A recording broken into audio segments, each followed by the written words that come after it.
Hello, and welcome to the eighth episode of Synthesized Sunsets. We are here with Henry, who is an enjoyer of science fiction and the classics, which makes him a great fit to talk about one of the main subjects of our episode today, which is Gene Wolfe's Book of the New Sun. Before we get into that, I wanted to ask a question that's a little bit more on theme. So, in the 20th century, there have been a lot of sci-fi books that have come out. Some of them are still basically as famous as they were when they were released, and some are not really. One author I can think of that's sort of faded in prominence is Cordwainer Smith. So I was wondering, what factors do you think most determine whether works of sci-fi stay relevant, and which ones determine whether they fade away? Well, first of all, thank you for having me on. I appreciate it. I think there's a couple things. I think works that are innovative either stylistically or introducing a new fictional technology or fictional social paradigm. Book of the New Sun, I think, falls more into the stylistic side of why something might be remembered. But if something is just the first to invent a trope or the first to give a social commentary in the particular way that it does, and if it does that well enough to be imitated, I think that keeps it in the cultural consciousness for longer. One thing that's unique about science fiction, which is something I talk about in my most recent essay, is that for a while, sci-fi literature was actually dominated by the technicians as opposed to the writer class, which led to some interesting situations. Like one of the things that signaled merit was actually scientific merit, kind of like orthogonal to literary merit sometimes. You know, you have a lot of criticism of earlier sci-fi works for not being stylistically good, but it's a lot of the times because the person was just like a full-time intelligence operative or like random regular scientist. I actually might take a different tack because I think a lot of the works that have faded away compared to when they came out, works that did pioneer some paradigm, but the book itself wasn't like good enough to be remembered. And so people kind of like imitated it without necessarily having to go back to the source material. It's like, It's the first person that really gets it right. yeah, you know, like Robert Heinlein was a really big pioneer of a lot of time travel stuff. He invented the bootstrap paradox, but I don't think people think of Heinlein as the time travel guy. To your point about technicians, a modern writer that I think fits this description of premise over all else is Greg Egan.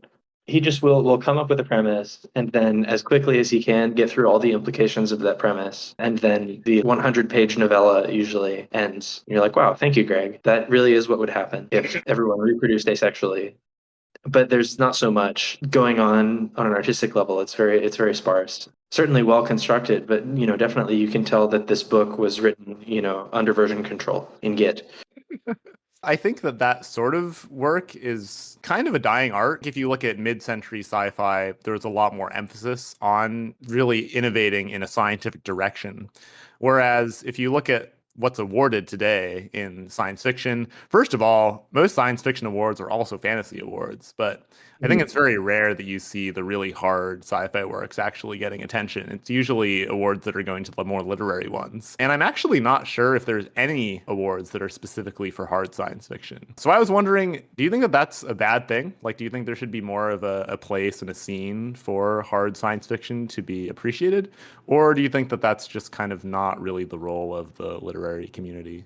I would rather whatever community exists around hard sci-fi generate its own internal recognition for its best practitioners. Like even if you're finding good hard sci-fi on some private forum or something, rather than like because it won a nebula, that still seems to me like a satisfactory state of affairs as long as like the work is still good. In a certain sense, the hardest sci-fi around is things that are sort of based around taking their premise very literally and seriously and playing out implications of it. That seems to me to be the sort of fundamental difference between hard sci-fi and whatever else uses the sci-fi label. I think a more common definition might be like how well-founded the technical parts of the story are, but I feel like it's more about how seriously you play out the implications of your premise.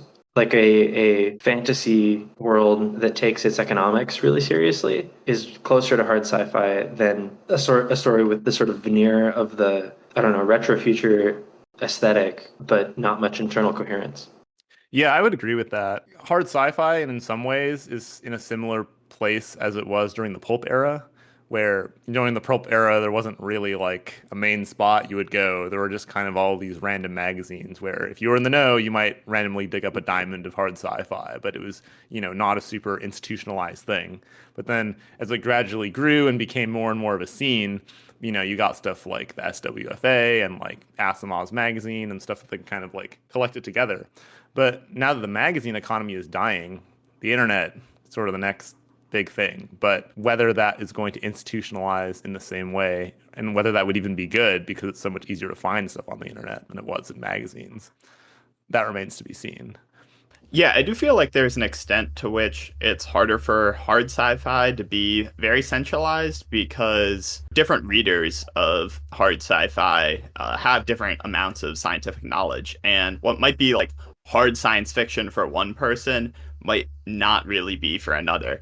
I remember I read Seven Eves a few years ago, for example, and I imagine for a lot of people this feels like a very gritty, hard sci-fi book going in detail on orbital mechanics for like a good chunk of the story. But being a physics graduate myself, it felt not particularly hard sci-fi. And as a result, this book just didn't really work quite as well.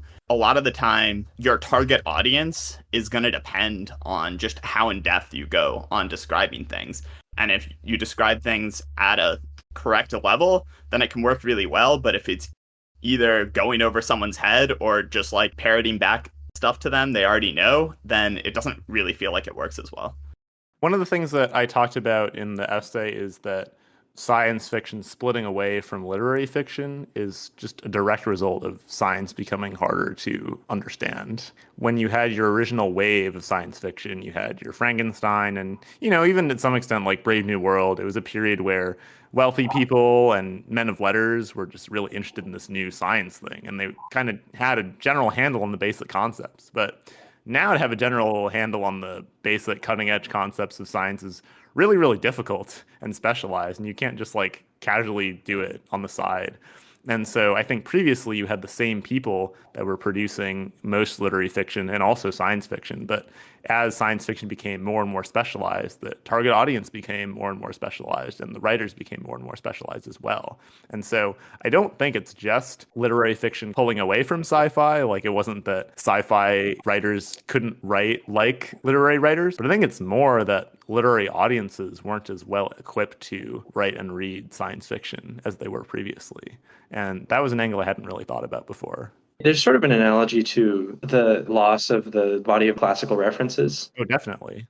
among people in general. Like in the same way that it used to be that you could do like an allegory for a myth and rely that any educated person would recognize it in the West. Now we've reached a place where like you need this different body of specialized knowledge about the history of sci-fi to fully engage with the best modern works.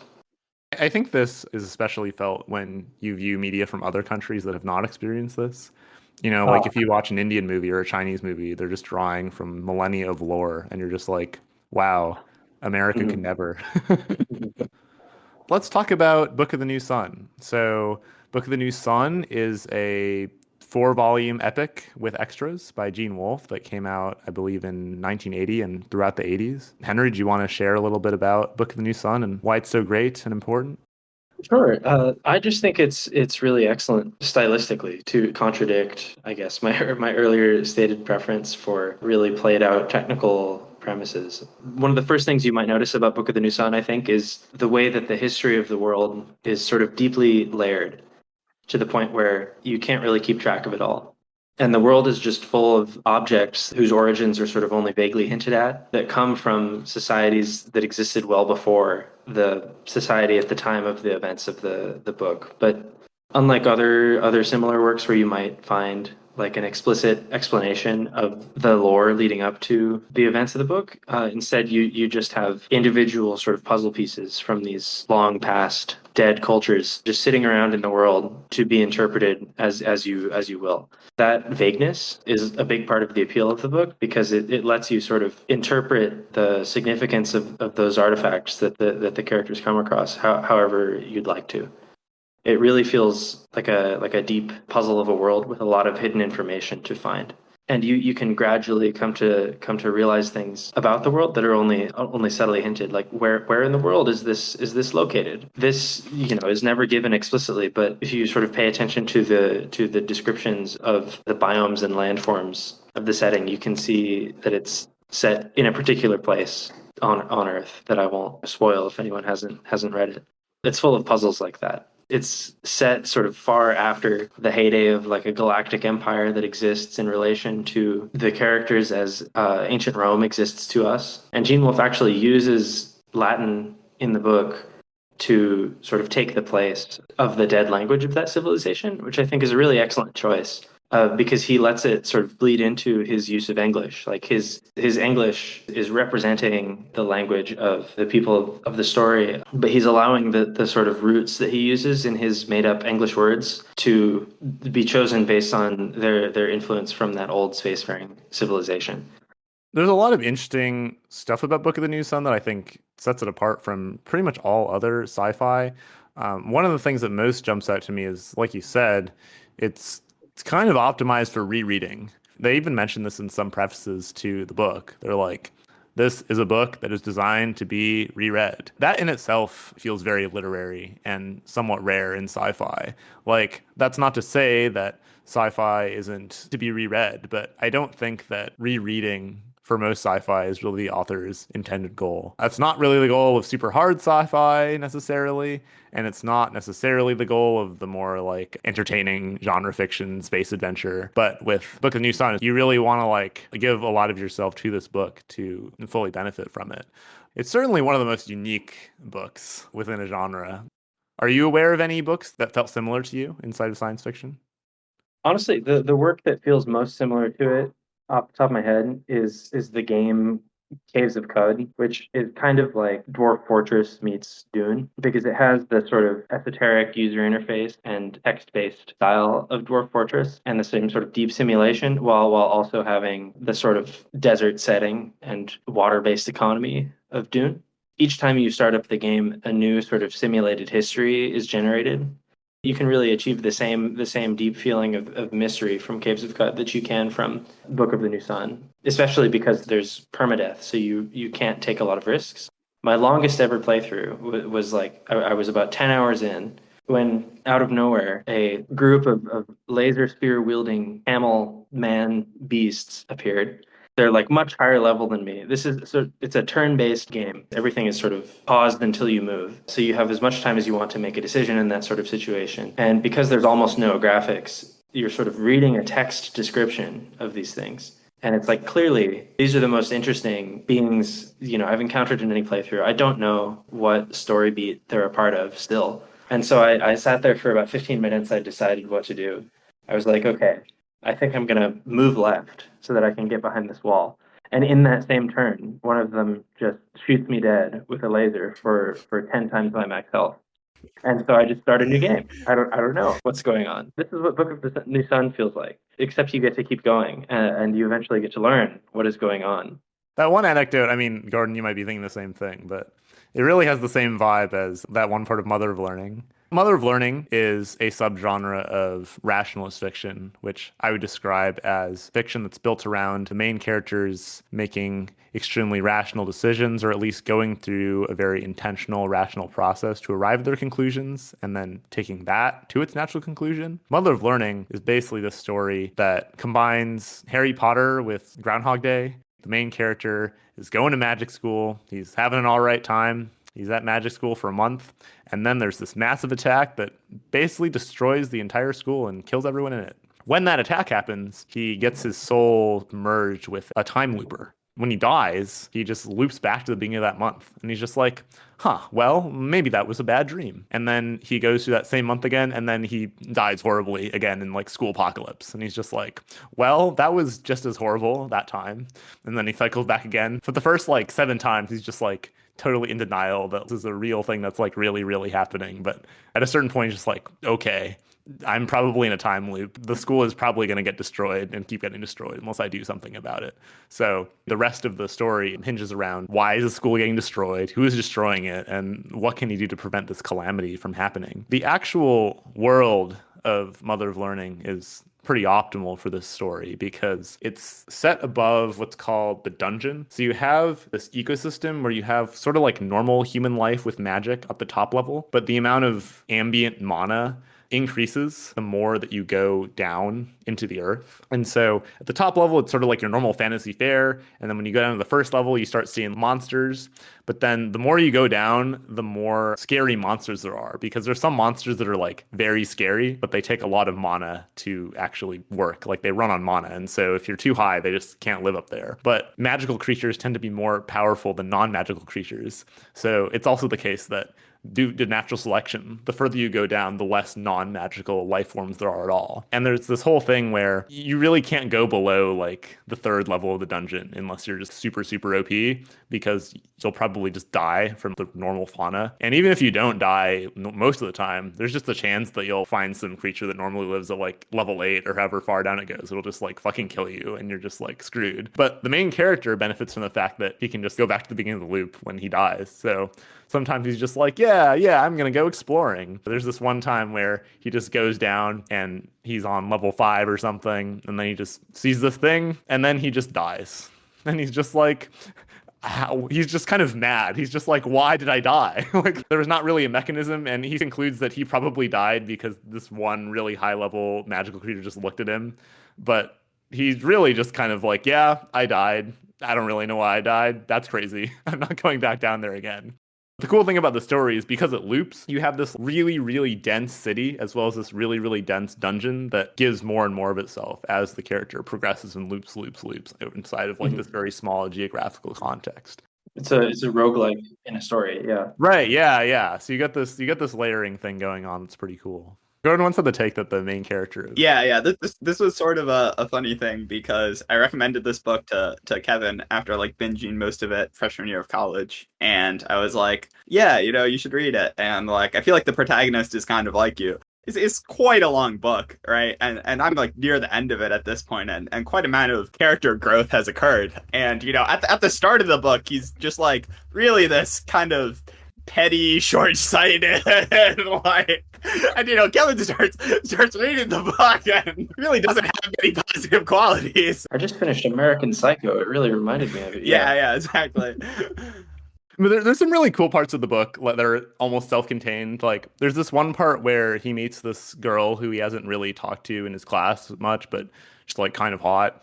And she's actually into the whole time loop thing, and he talks to her about it. And then there's like this really emotional moment where she's like this really rich person and her family owns a big desert ship. And so just like on the freaking ship. And she's just like, when the time loops, am I just going to like die or whatever? Like, you're not going to remember me. And he's just like, yeah. And then it's just not a good vibe, but it's also very cool.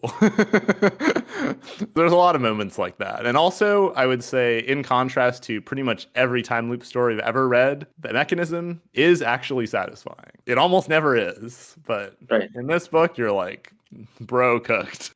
I would actually confess that I am not the biggest fan of fantasy, especially high fantasy.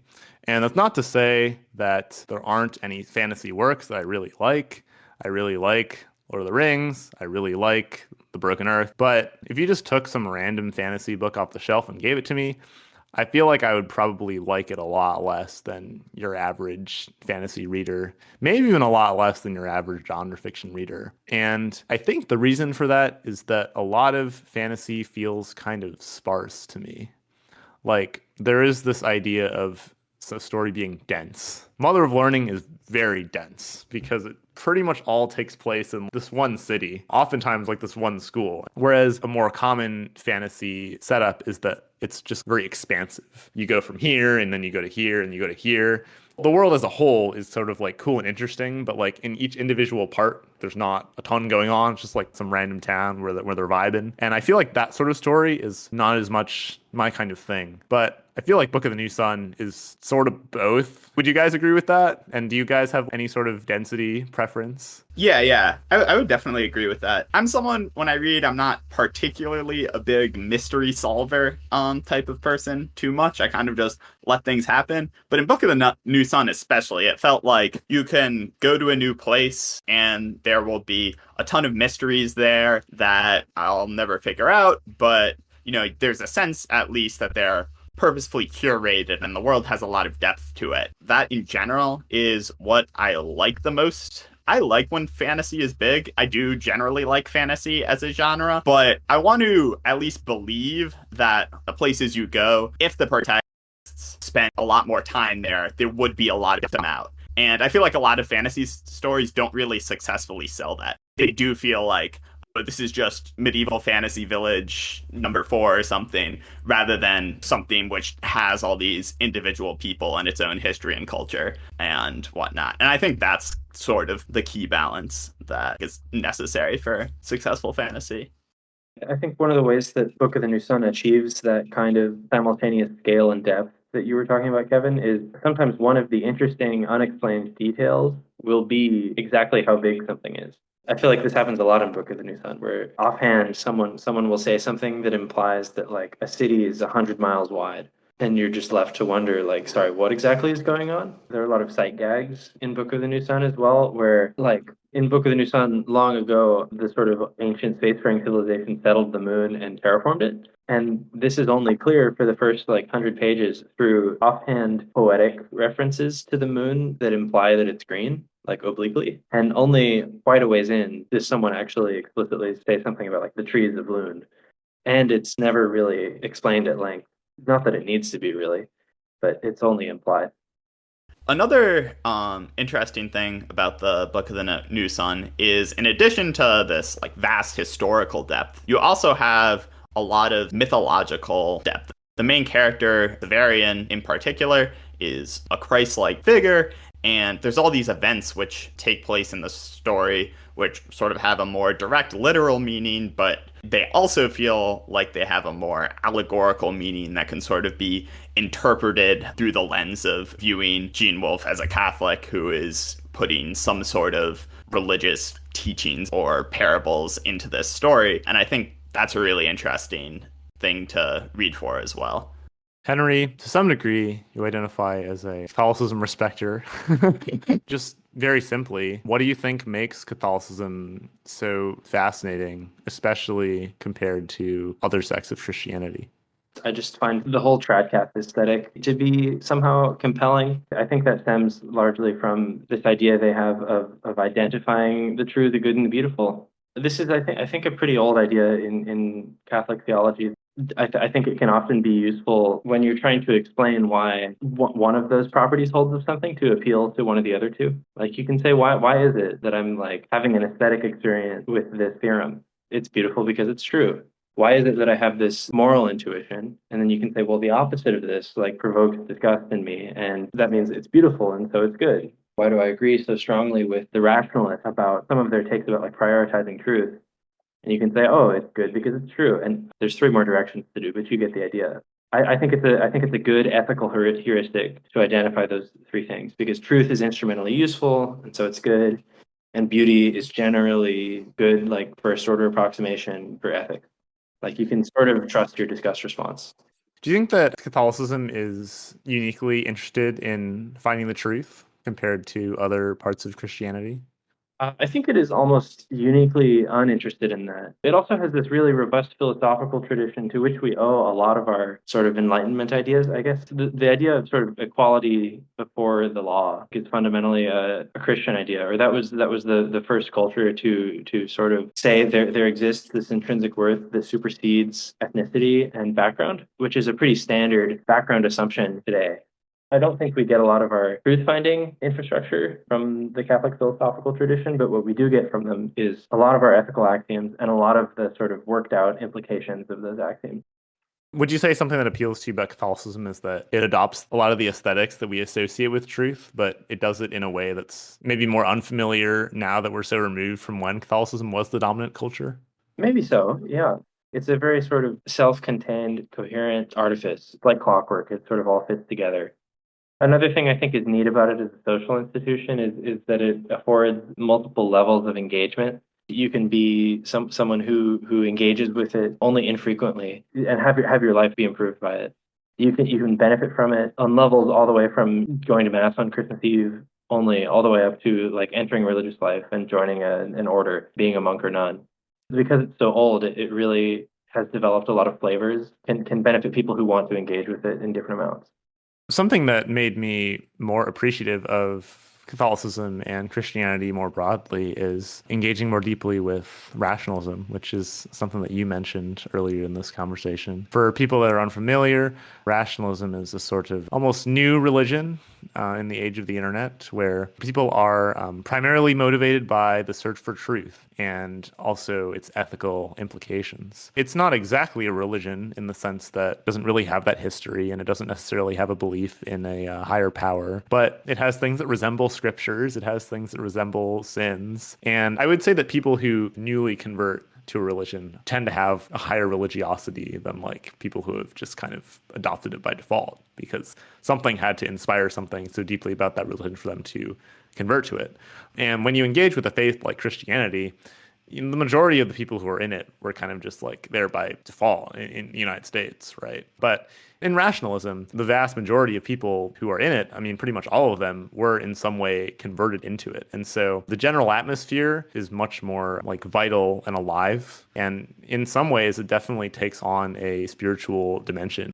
A sort of hard to decouple sect, I guess you could say, of rationalism is effective altruism, which is basically an attempt to put the idea of utilitarianism and specifically reducing the amount of suffering in the world like into explicit practice. Like, okay, we know what things are true. Based on that, how do we do the most good? And this definitely has a distinctly religious flavor because you have people talking about doing good works and you have people talking in each other in these circles to improve their lives and just generally things that smell of religion. But one sort of known problem with effective altruism is that it seems to be very bad for the mental health of its adherents. Not only that, but there are certain ways in which it starts to become a little bit less compelling at scale. Like you talked about how you can engage with Catholicism at many different levels to benefit from it, whereas effective altruism really is kind of this niche thing that doesn't really have an obvious way to engage with superficially. And you also just don't get the kind of like interesting cultural package and infrastructure that comes with it. And so when I first heard about Christianity and Catholicism, my reaction was probably something to the effect of like, well, this moral system is all right, but it seems a little bit cobbled together. Whereas when you have something like rationalism or effective altruism, it's just very engineered to be like clean and perfect. But after seeing some of the consequences of that, I'm just like, in some ways, being cobbled together is a feature, not a bug. And there's some pretty interesting things to be gained by just seeing the form that it took and comparing it to something where that process has not yet happened. Have you guys had much firsthand experience interacting with rationalism in the real world? Have you guys met many people who are, I guess, part of the religion, so to speak? You're making me realize that most of the interaction that I've had with that community has been online, even though it does feel like it's played such a large part in my life. The sort of foundational text of Bay Area rationalism is Eliezer Yudkowsky's Sequences, as they're called. It also has the sort of silly title, Rationality from AI to Zombies. But the Sequences are the more formal name. I read them all over Christmas break in high school one year and just could not stop reading them. Was reading them probably 8 hours a day for several days in a row, not doing much else, just because it felt like someone had finally articulated some things that had felt sort of obvious but not well understood by many people, and it was delivered in such a sort of fun and engaging way. I just felt very seen by the text, and I think a lot of people did. People who maybe found others to be insufficiently truth-seeking, because that's the core of what he's advocating. There are sort of two like rationalist litanies. One of them is, if the sky is blue, I wish to believe the sky is blue. If the sky is not blue, I wish to believe the sky is not blue. And I'm forgetting the other one. This is not a litany, but another similar truth prioritizing saying of theirs is that which can be destroyed by the truth should be. Or what is true is already so, knowing it cannot make it worse. That's another one. Like there's a lot of sayings. But there is also, as you mentioned, Kevin, an element of self-destruction that can come in where you realize that sort of things can be true that are arbitrarily bad for your self-concept and mental health. There's no reason that reality has to be structured in a way where there aren't true facts that you could learn that would make you do things you right now think you don't want to do. I don't know, an especially salient example is many EAs being convinced to donate their kidneys, which I think is a bad idea personally, to strangers. Another interesting class of new religions that we briefly touched on are religions that are much more centered on mysticism and spiritual experiences. I think that I've encountered this the most in like artistic, especially like electronic dance communities. There's this whole scene around being really embodied and taking different substances to take your mind to like a higher plane. And this inevitably gets wrapped up in previous traditions of accessing transcendental features of the mind. There's a couple of these, there's Buddhism, there's indigenous practices like ayahuasca. But you guys both have some thoughts about these practices. Is that right? Yeah, I guess I feel like Buddhism or maybe using psychedelics to attempt to achieve a similar effect to Buddhist meditation is a very common practice in American culture currently. It's sort of strange to me in the sense of I feel like it's very, very anti-American practice. In my opinion, at least. I feel like America has a very individualist tradition and values associated with it. And one of the primary goals of these practices is trying to kill your ego and become one with the world and lose your identity. And this has always been sort of disgusting to me, maybe going back to the good, truth, beauty archetype of thinking about things. I don't necessarily have a good argument as to why I view this as super negative, but sure, but it activates the disgust response, and you're willing to trust it. Yeah, and I do have a strong value on personal individual identity, which it feels like a lot of people are purposefully trying to get rid of, which does feel sort of suicidal in a sense, even if that's a bit overdramatic. I mean, what could be more individualist than completely destroying and remaking yourself? I mean, yeah, from a certain perspective, that's true. But, and I do think Buddhism has a weird sense of, it is a much more individualist religion in practice than Christianity, let's say, if not in goal, in comparison to having your primary religious experience being to go to a congregation and like interacting with the community. It is a lot of solitary meditation and, achieving enlightenment being like a journey only an individual can take, except for like the goal of that journey at the end is sort of like a spiritual suicide. They're killing your individuality in a very individualistic way. A lot of sci-fi authors will have interesting and unusual takes about what constitutes a self. Greg Egan especially. There are some pretty interesting Greg Egan works about what really makes you, you. One of the most interesting books that I've read on the internet in the hard sci-fi category is There Is No Anti-Memetics Division, which is a series of tales from SCP Foundation, which is a sort of horror Wikipedia. It's an encyclopedia of these random dangerous objects that need to be contained through various procedures to protect the world from harm. One such element is SCP-55, which is basically this entity that is anti-memetic, meaning it erases people's memories of its existence. And this lets you do some really, really interesting things with the story. And it causes you to grapple with, like, okay, how much am I still me if these really critical chunks of my memory are gone? Like, how critical is memory to my sense of self? You have this one story where this guy is just going in for his first day at work at the anti-memetics division. It's just like, oh yeah, like what are we going to do here? And then it turns out that they are just locked in battle with this anti-memetic entity and just have been that way for years. It's always his first day because his entire memory from all of his other times at work has just been totally wiped. And so he's just like, it's my first day at work. And a lot of the stories have a similar unsettling vibe where you think something's going on, but then a really different thing is going on. You're just like, oh, well, that's horrifying. And the story ends. What's cool about There Is No Anti-Memetics Division is that it really tells a lot of story through the gaps. Like, what's the most scary is the things that you don't know. Just the fact that you don't know certain things are scary. And there's this one part in the end of one of the most interesting anti-memetic stories where they're just kind of like conspiracy theory boarding like this entire timeline of events, and they map out like what do people not remember, since they can't obviously map like what actually happened. They can only mark that there's like a gap here, and they create this expanse of gaps basically that seem to point in some direction. And so there's just like this massive hole in their timeline that's pointing to something that's just like very scary that happened here and there into this thing. Nobody has any idea what or when or why, and it's just very scary. I think it does a really good job of creating this sort of existential horror. I feel like something interesting about There Is No Anti-Memetics Division is the protagonists in the story. They don't really have memory or understanding about what's happening, and to some extent this liberates them to become more heroic figures. Their actions feel more extraordinary as a result of their just being sort of out of any sort of like context and understanding with the outside world. Most of the time in some sort of fantasy or sci-fi story, your characters act to try and achieve their goals. These might be very hard, and it might be very impressive that they're doing this, but if your protagonist is in a situation where they don't even know what their goals are, and they're trying to figure out like what happened yesterday or 3 seconds ago or currently, it just feels so much more impressive that they're able to do anything at all. And as a result, I think it makes the reading experience more enjoyable. Well, anyway, I think it's a pretty good time to wrap things up. Henry, thanks so much for being on the pod. Is there anything you would like to plug and or a short story recommendation that you would like to give?